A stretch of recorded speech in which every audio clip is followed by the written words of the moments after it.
livro de Atos, capítulo 3, versículo 19. Vou esperar que procurem na sua Bíblia. Atos 3, 19. E vos quero pregar, irmãos, neste momento da autoridade do nosso Senhor Jesus Cristo, parte 4. Quantos têm estado a desfrutar desta série, irmãos? Amém. Glória a Deus. Atos 3, 19, a palavra do Senhor diz assim, leio no nome de Jesus Cristo: arrependei-vos, pois, e convertei-vos, para que sejam apagados os vossos pecados e venham assim os tempos do refrigério pela presença do Senhor, e envie Ele a Jesus Cristo, quem já dantes vos foi pregado, o qual convém que o céu contenha até os tempos da restauração de tudo, dos quais Deus falou pela boca de todos os seus santos profetas desde o princípio. Fechamos os olhos um instante, irmãos, dissemos muito obrigado pela Tua palavra, Senhor, e pelo privilégio, Senhor, que temos de recebê-la, de ouvi-la pregar, Senhor, nesta tarde. Oramos que seja abençoada, Senhor, a mensagem, que seja abençoada a vida de cada um dos que estamos a recebê-la. No nome de Jesus, obrigado, Senhor. Amém e amém. Pode sentar-se com um sorriso, irmão. Amém. Amém. Para a próxima, aquele que não sorri, fica em pé, ok? Não. Glória a Deus, glória a Deus. Irmãos, nesta série temos aprendido coisas muito importantes até agora. Por exemplo, temos aprendido na primeira mensagem que o nosso Senhor Jesus Cristo, como também cantamos, está acima de todo principado, de toda potestade, de toda autoridade, de todo poder, de todo domínio. Para isso, tomamos leitura no livro de Efésios, no capítulo 2. Se lembram, irmãos? Acho que não, mas foi o que fizemos. Na segunda mensagem, irmãos, dissemos que Jesus, todos digam Jesus, é antes de todas as coisas, e também que todas as coisas nele subsistem. E para esta mensagem, a segunda, tiramos textos de Colossenses. E eu expliquei que Colossenses é uma réplica de Efésios, mas resumida. Finalmente, irmãos, na última mensagem, que foi virtual, foi pelo Zoom, não conseguimos estar aqui, consideramos a importância, todos digam importância, que tem viver sob a autoridade de Jesus Cristo. É muito importante, irmãos, a obediência. Alguém diga amém. Pois nesta pregação, irmãos, iremos um passo mais à frente e falaremos da autoridade de Jesus sobre a igreja. Sobre a igreja. Ou seja, vamos falar como congregação. E para isto, irmãos, vos quero convidar a lermos em Efésios, capítulo 5, versículo 23. Desta vez, irmãos, tenho colocado o texto, rendei-me, irmãos, me rendi e coloquei o texto porque sigo vendo muitos irmãos sem Bíblia e não quero que ninguno pierda a leitura. Irmãos, a palavra do Senhor diz em Efésios 5, 23, porque o marido é a cabeça da mulher, como também Cristo é a cabeça da igreja, e Ele é quem dá saúde ao corpo. Esta é a primeira vez que falamos desta escritura.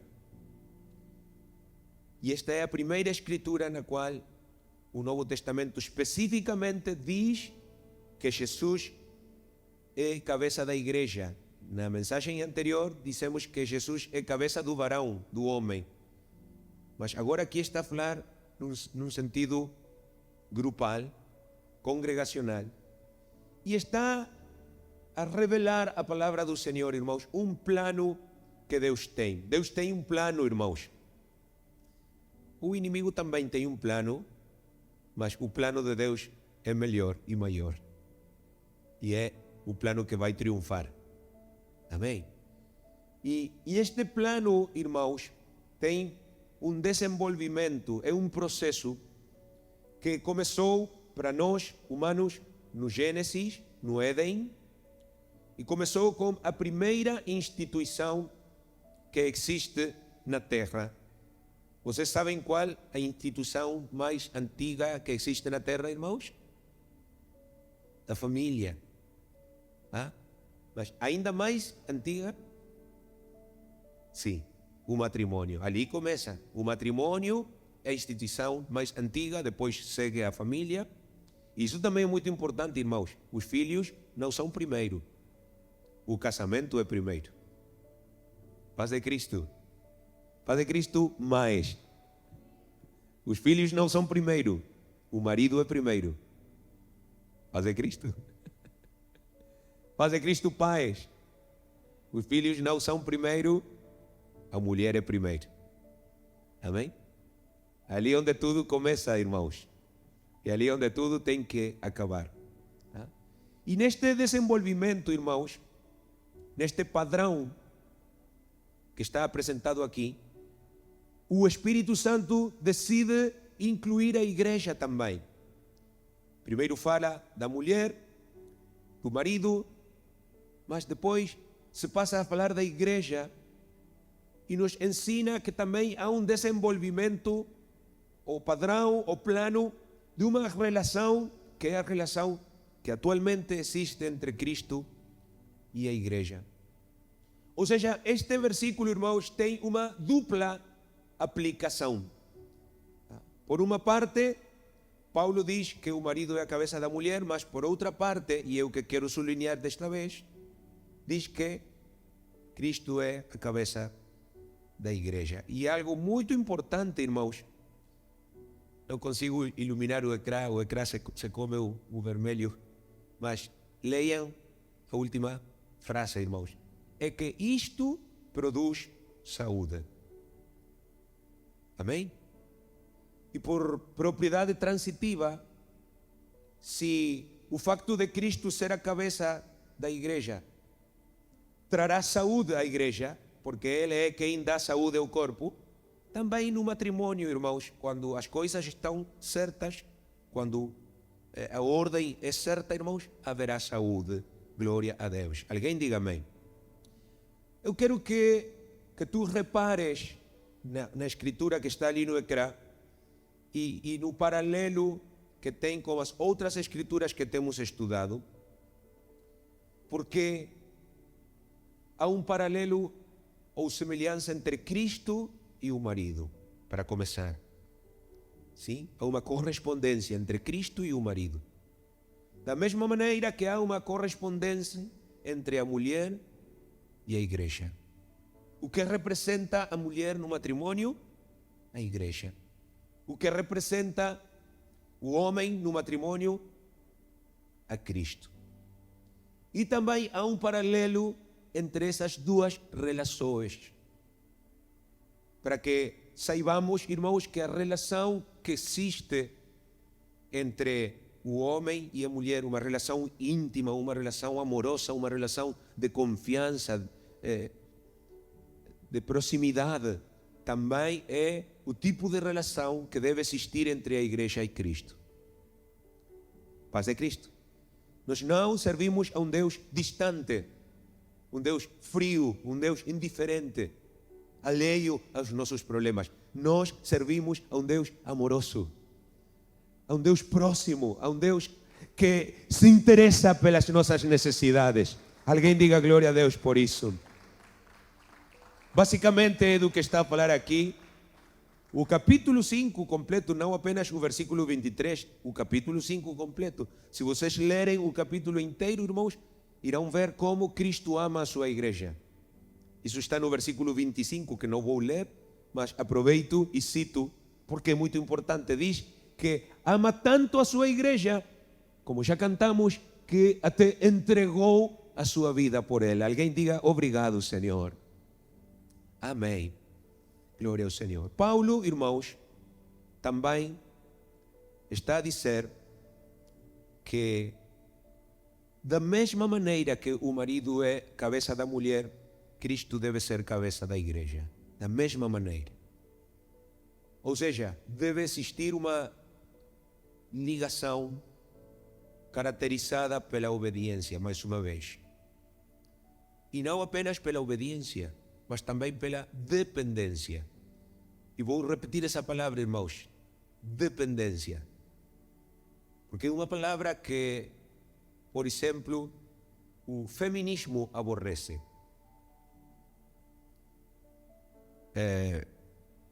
Posso dizê-lo, irmãos, agora até é uma ofensa abrir uma porta para uma mulher passar.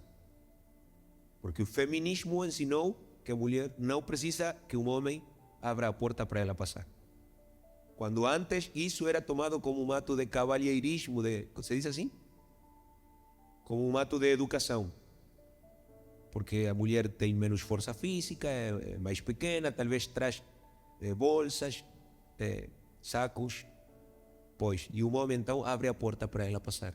Obrigado. Agora olham com raiva, como a dizer, pensa que não consigo abrir eu? Pareço-lhe fraca? É porque o feminismo tem mudado a maneira de pensar de muitas mulheres. Nem todas, porque aqui não há feministas. Glória a Deus. Glória a Deus. Um exemplo apenas, irmãos, do que tento dizer quando falo de dependência. É impossível, irmãos, independizar-nos. É impossível porque Deus nos fez, ao contrário, nos fez dependentes. O homem precisa da mulher, a mulher precisa do homem, da mesma maneira que a igreja necessita de Cristo, e vou entrar mais profundo, Cristo necessita da igreja também. Paz de Cristo. Não porque Ele não pode fazer o que fazemos. Ele poderia pregar, Ele poderia batizar, Ele poderia fazer tudo, mas Ele escolheu-nos a nós para fazermos. E Ele precisa de nós. Obrigado, Senhor, porque precisas de nós. Amém. É uma relação, uma ligação de dependência, irmãos. Quando é que vêm as dificuldades? Quando é que começam os problemas? Seja lá na casa, seja aqui na igreja, seja no grupo Vida. É muito simples, irmãos. Quando não entendemos, quando não percebemos esta relação e começamos a procurar pelo nosso próprio meio, pela nossa própria força, as coisas. Quando buscamos soluções segundo a nossa maneira de pensar e não nos comunicamos com a cabeça. Isto é muito importante, irmãos. Mexa os seus dedos da mão direita. Mexa assim como eu. Não estou a cumprimentar, estou a fazer um exercício. O que tu achas? Os dedos estão a mexer-se por conta própria ou é a tua cabeça quem está a ordenar que eles se mexam? Eles não podem mexer-se por conta própria, né? A cabeça é que tem que dar a ordem. Agora, quando tu vês uma pessoa que mexe os dedos sem querer, o que estás a ver? Por exemplo, quando uma pessoa está assim, há uma doença. Como é que se chama esta enfermidade? Parkinson? Ou qualquer outra? Algo não está a correr bem ali, irmãos. Porque essa mão ou essa perna não está a ser dirigida pela cabeça. Não sabemos por quem é que está a ser dirigida. Está a agir, mas de uma maneira autônoma, não dependente da cabeça. Percebe, irmão? E isso significa problemas. Quando alguém, seja quem for, quer autonomia, está a meter-se em problemas e a causar problemas também. É do que está a falar aqui. No segundo lugar, irmãos, Efésios 5:23, significa que tem que haver um que tome as decisões.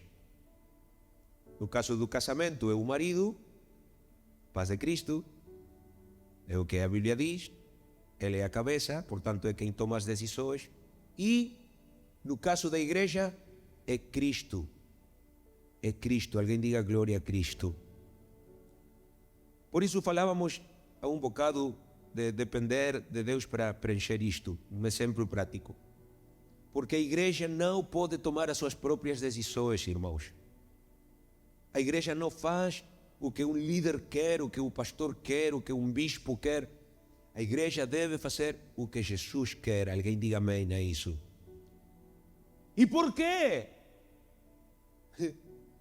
Porque nós, irmãos, não temos a capacidade para dirigir-nos a nós próprios.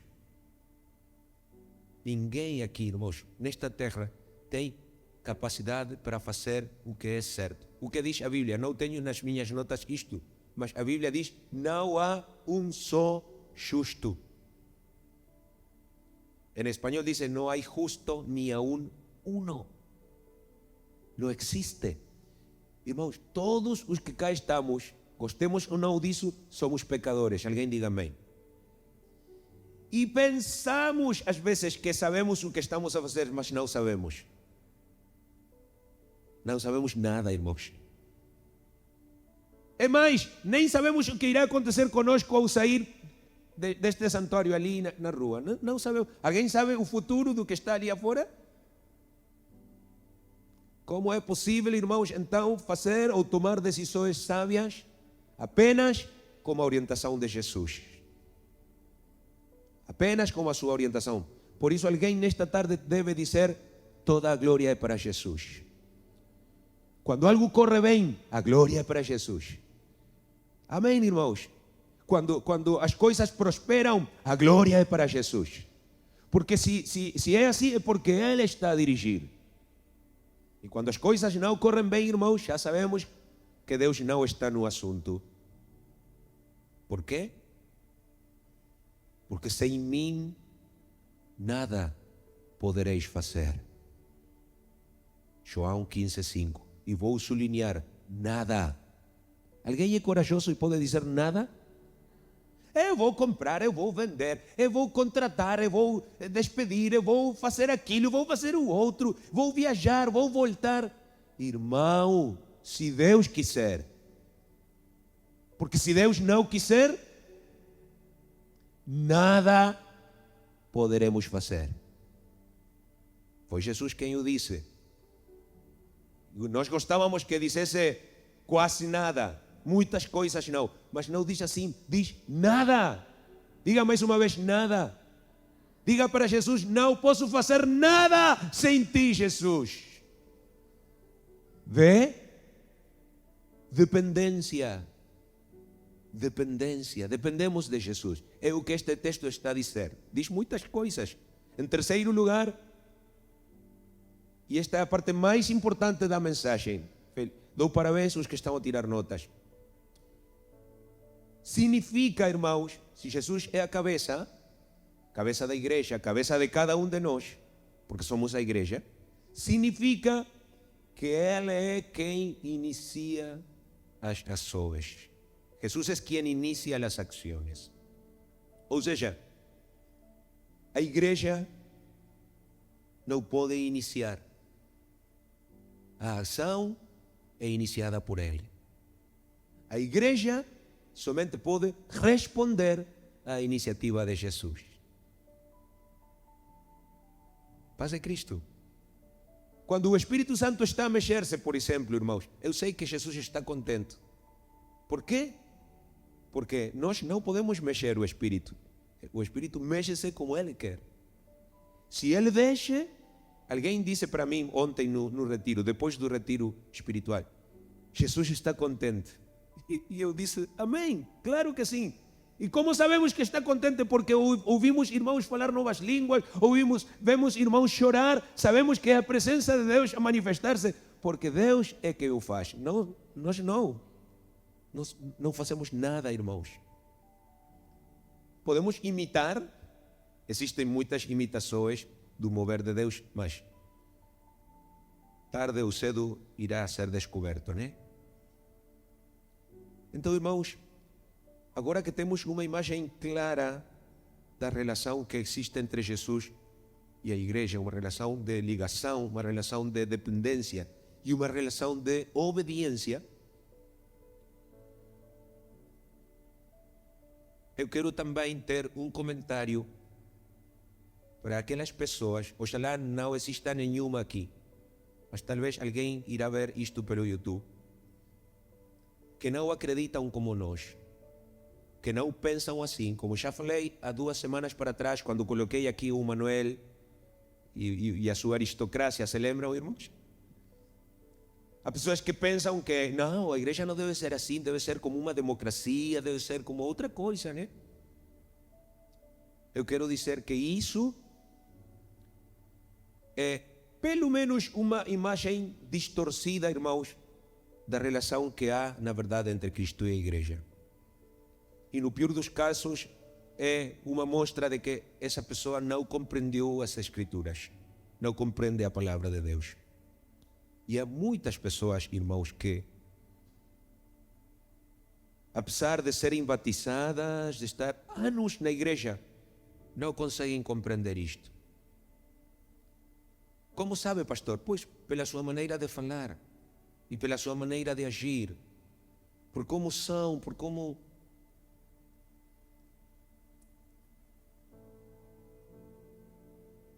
Vou dar um exemplo, irmãos. Uma vez, em Colômbia, estávamos com o irmão Edward a abrir um grupo, e uma pessoa que estava ali, no tempo das petições, pediu pela paz do mundo. Não sei se te lembras, irmão Edward. Estávamos a orar por pessoas perdidas e assim, e esta pessoa pediu pela paz do mundo. Passou uma semana, voltou a pedir o mesmo. Passou outra semana, voltou a pedir o mesmo. Então já eu depois tive uma conversa com esta pessoa e abri a Bíblia e expliquei: não pode pedir pela paz do mundo. Alguém sabe por que não podemos pedir pela paz do mundo, irmãos? Pronto, porque a Bíblia diz que não haverá paz até que as pessoas obedeçam a Jesus, se convertem a Ele, deixam o pecado. Amém?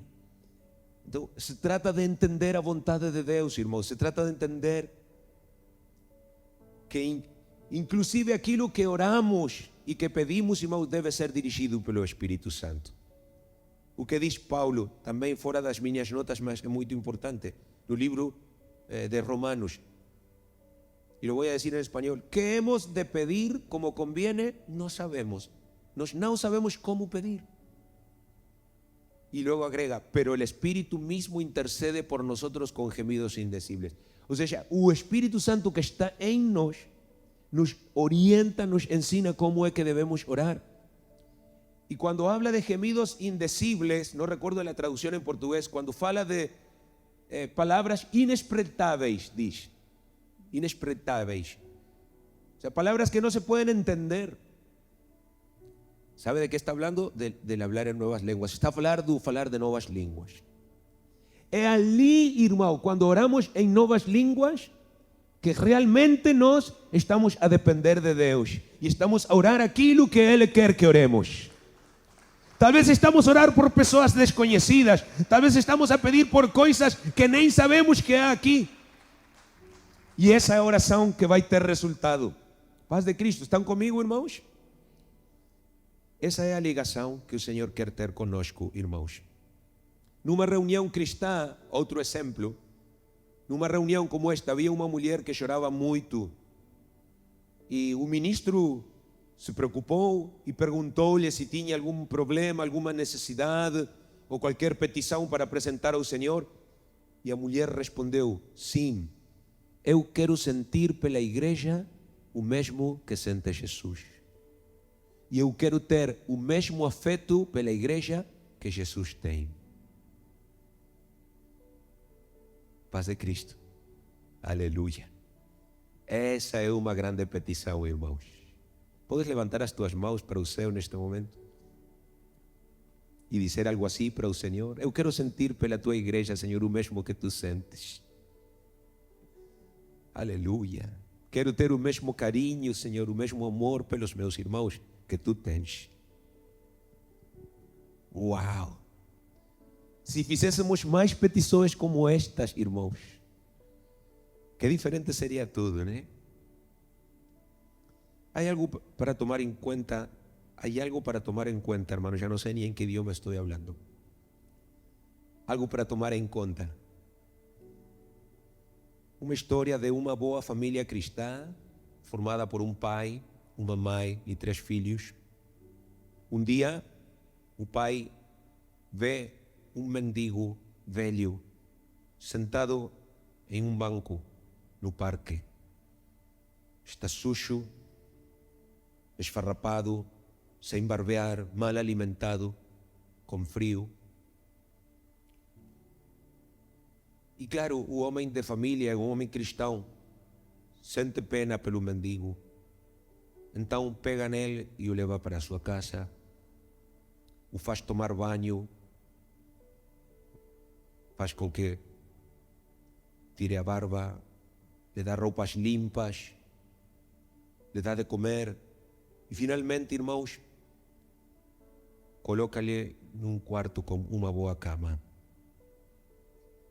Depois, ao seguinte dia, o pai de família vai à loja, compra roupas novas para ele, traz as roupas e lhe diz: se quiseres, podes ficar conosco e podes tornar-te membro desta família. Então, o ex-mendigo fica e ele começa uma nova vida, começa a ser bem alimentado, começa a ser bem tratado, a receber carinho. Mas depois de um tempo, irmãos, aquele homem começa a tomar autoridade sobre a família do homem que o ajudou. Começa a aparecer na cozinha e a dizer à mulher como deve cozinhar, o que ele quer comer. Depois começa a opinar sobre como esses pais devem disciplinar os seus filhos. E por fim até começa a agir como se ele fosse o dono da casa. E faz constantes reclamações.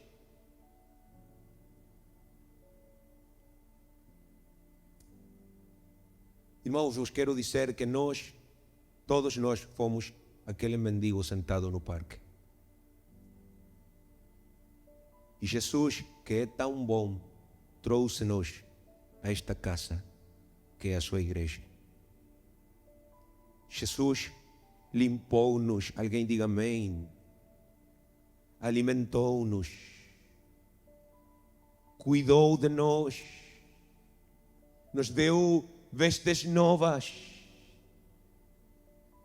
nos fez parte da sua família, irmãos. Mas nós nos temos tornado tão arrogantes que até nos atrevemos a dizer para Jesus como é que devem ser feitas as coisas. Senhor, se queres saber o que eu penso, assim, assim, assim deverias tratar com aquele filho e com aquela filha. Senhor, se me perguntares, eu dir-te-ei como é que tu deverias fazer. En español le llamamos opinólogos. Há muitos crentes opinólogos que têm, irmãos, como um conceito de si próprios, como se eles fossem sido nomeados por Deus assessores pessoais de Deus. La cuarta persona de la Trinidad, que no existe. Alguém diga, ajuda-me, Senhor. Este erro, irmãos, é muito frequente e também é muito grave. E necessitamos considerar a nossa atitude, irmãos. E deixar de agir como se nós fôssemos os donos da igreja. De todo e de todos temos uma opinião. Para todos temos um conselho. Somos expertos em tudo. Sempre sabemos o que o outro deve fazer, mas nunca sabemos o que nós devemos fazer. Alguém diga novamente, ajuda-me, Senhor.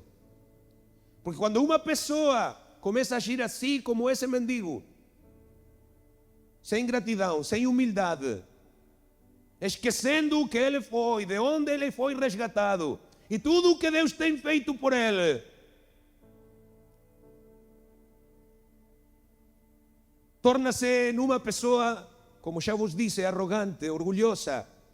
Lo voy a decir en español, criticona. ¿Cuántos saben de lo que estoy hablando? Digan amén los criticones. Calladitos. Vamos, hermano, ¿quién aquí no ha dicho críticas? ¿Quién aquí no criticó a otro? Diga a todos, seja sincero.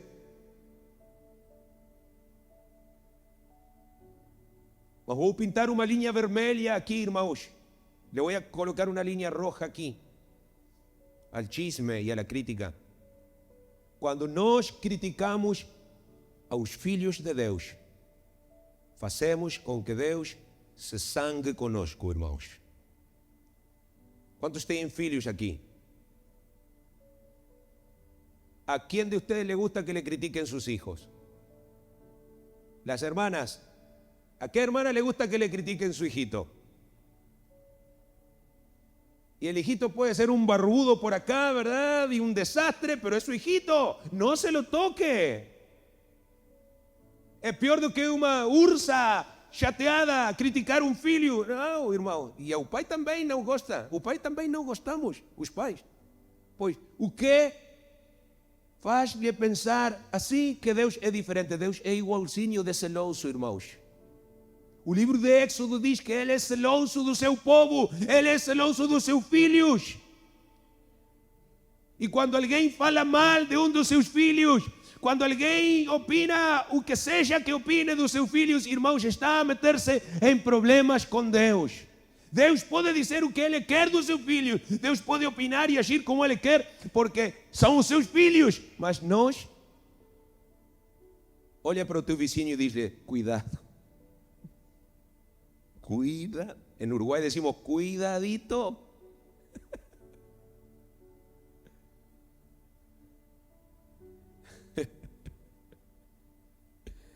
Gloria a Dios. ¿Están conmigo, hermanos? Ya voy a terminar.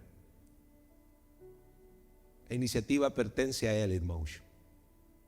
Ele é que faz. O que temos que fazer nós? Orar. Alguém diga orar. Orar, irmãos. Há problemas? Claro que sim. Mas não vamos resolvê-los nós, temos que orar. As nossas sábias opiniões não vão ajudar, temos que orar. Deus é que vai solucionar. Acredite, Deus é que vai solucionar. E quero, irmãos, falar deste ponto e acabar, porque o tempo transcorreu, porque é o ponto principal da série, não apenas desta mensagem. Esta é a penúltima mensagem, de facto. O tema principal da série está aqui, irmãos. A Bíblia ensina que Deus se tem comprometido a completar somente o que Ele tem começado. De facto, estamos agora a citar o livro que completa a Bíblia. Se vocês lerem Apocalipse, vou fazer um parênteses para dizer isto, vão encontrar, irmãos, quantos têm lido Apocalipse?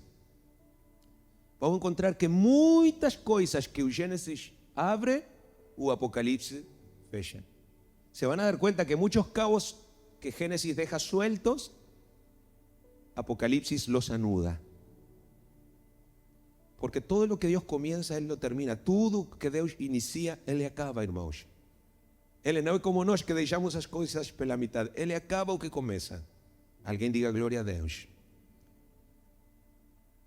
Quando Deus não começou algo, então é ali que Ele não está sob a obrigação de completá-lo. Mas se Deus é que começou, Ele vai completá-lo. É uma garantia. Vejamos, irmãos, o que diz Apocalipse 21:5, por exemplo. Diz, e o que estava assentado sobre o trono disse, eis que faço novas todas as coisas. E disse-me, escreve, porque estas palavras são verdadeiras e fiéis. Eu imagino a João, irmãos, perplexo, surpreendido, assim, com a sua boca aberta, irmãos. Porque é como que o Senhor o tem que sacudir, se diz? Tem que sacudir e dizer: escreve. Escreve estas palavras que tens ouvido, porque são verdadeiras e são fiéis. Alguém diga: Deus é fiel, irmãos. Podemos confiar no Senhor, Ele é fiel. Nós falhamos, nós erramos, Ele não erra, Ele não falha, Ele não esquece, Ele não deixa as coisas pela metade. Eis que faço novas todas as coisas. Escreve. E no versículo seguinte, versículo 6, diz: está cumprido. Eu sou o Alfa e o Ômega, o princípio e o fim. Podes vê-lo? Não é apenas o princípio, é também o fim. Por isso, irmãos, este título só lhe cabe a Ele, só lhe pertence a Ele. Alfa e Ômega. O que significa? Pois, princípio e fim. E o que significa para nós, para ti e para mim, irmãos? É fácil. Que se Ele não é o nosso alfa, também não pode ser o nosso ômega. Que se tu não lhe tens entregado a Jesus o governo da tua vida, para que Ele seja o teu alfa, tu não podes esperar que Ele seja o teu ômega. Quando é que eu espero que Ele seja o meu ômega? Senhor, abençoa-me neste emprego. Senhor, prospera-me nesta questão. Senhor, ajuda-me aqui. E Deus vai dizer: eu não tenho nada a ver com isso. Tu nem me consultaste para fazê-lo. Eu não fui o alfa disso. Não posso ser o ômega agora. Aquilo que eu não comecei, tu não podes esperar que eu o acabe. Não estou no negócio. Não estou no assunto. Sabe por quê, irmãos? Porque Deus não se compromete a completar nada do que Ele não tem começado. Amém? Se nós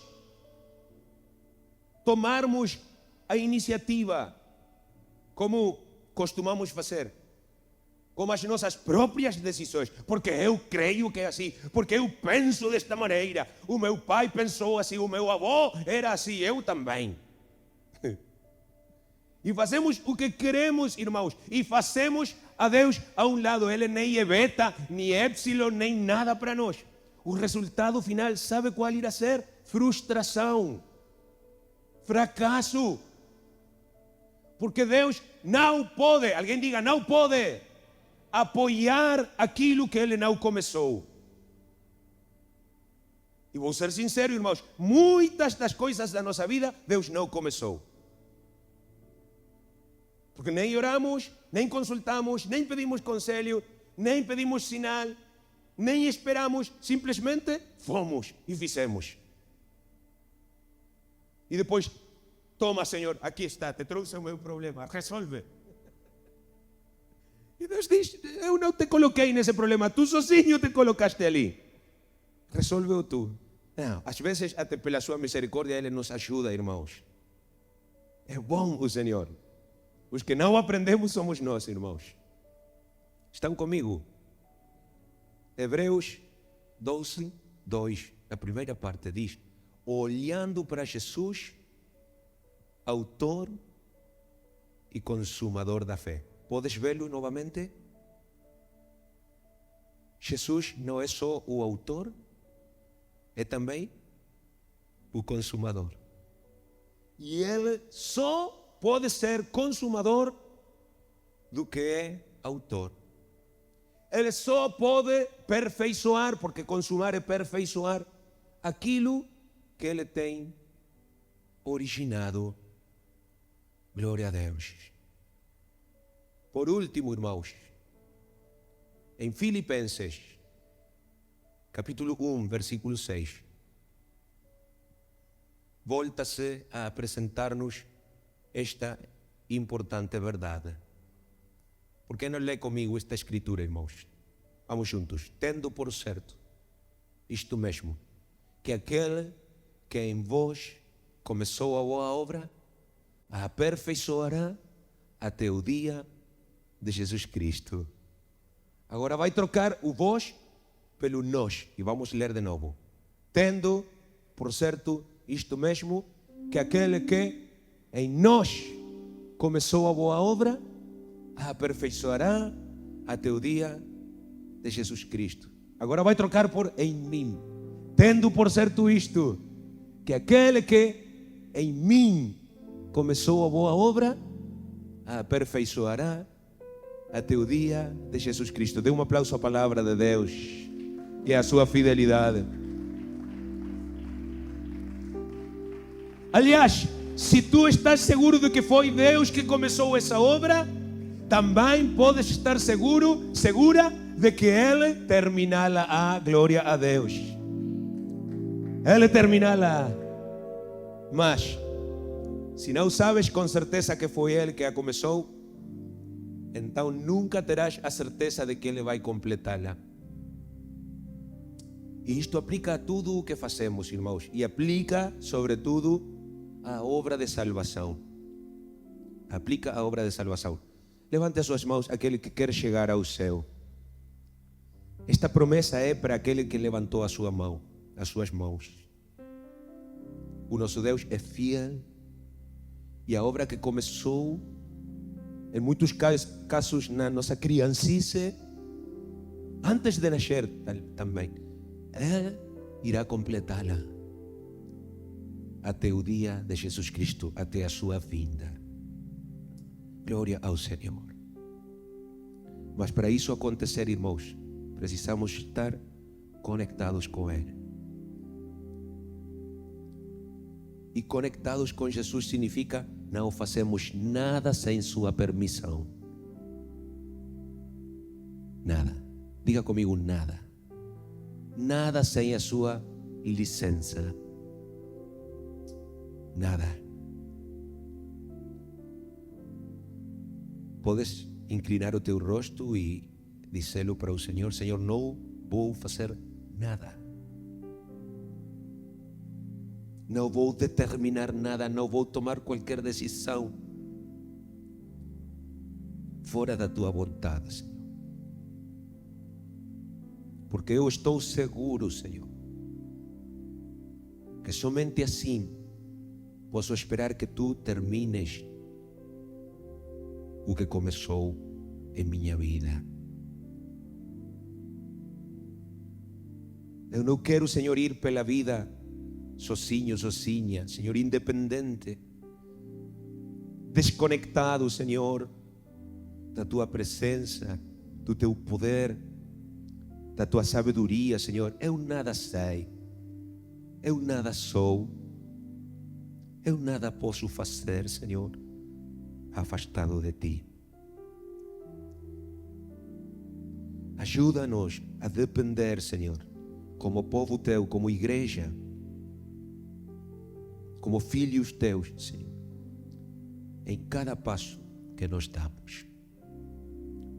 Nesta tarde, Senhor, somos muito gratos contigo pelas tuas promessas fiéis, pela tua fidelidade, Senhor, porque nunca nos tens deixado, Senhor, nem nos deixarás. Mas também, Senhor Jesus, pedimos que nos ajudes. Que nos ajudes a ter cuidado, Senhor, com as coisas que fazemos e dizemos.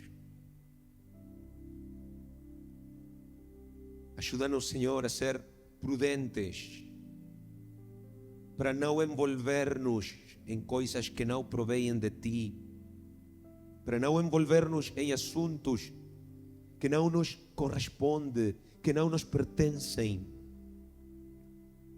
em relações, em amizades, em conversas, em parcerias, em empresas, em ideias, em projetos em conceitos, em juízos, etc, etc, que não provêm de ti, Jesus, que não são da tua perfeita vontade. Porque se fizermos algo como isso, Senhor, sem dúvidas acabaríamos derrotados, acabaríamos frustrados. Descobriríamos, talvez demasiado tarde, Senhor,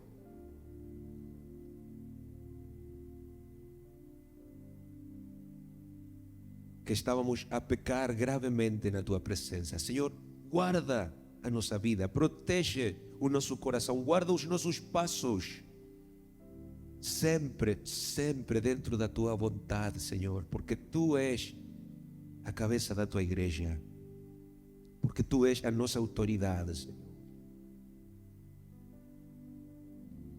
Neste momento eu quero fazer um chamado para ficar em pé a todos aqueles que recebem esta mensagem nesta tarde da parte de Deus.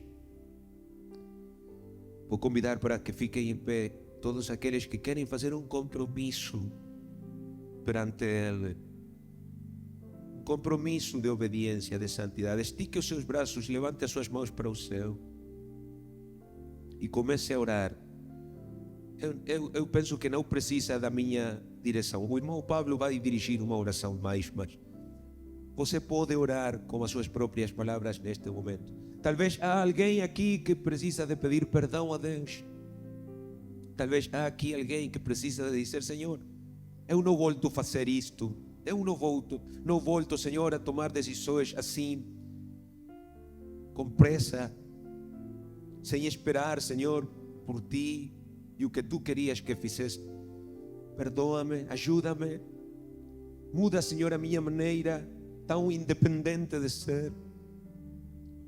Quero aprender, Senhor, a depender em tudo de Ti, meu Deus, para a glória do Teu nome, Jesus. Sei que não me deixarás, sei que não me abandonarás, que prosperarás o meu caminho, Senhor, e tudo o que eu fizer. No nome de Jesus Cristo, no nome de Jesus Cristo. Vamos, irmão.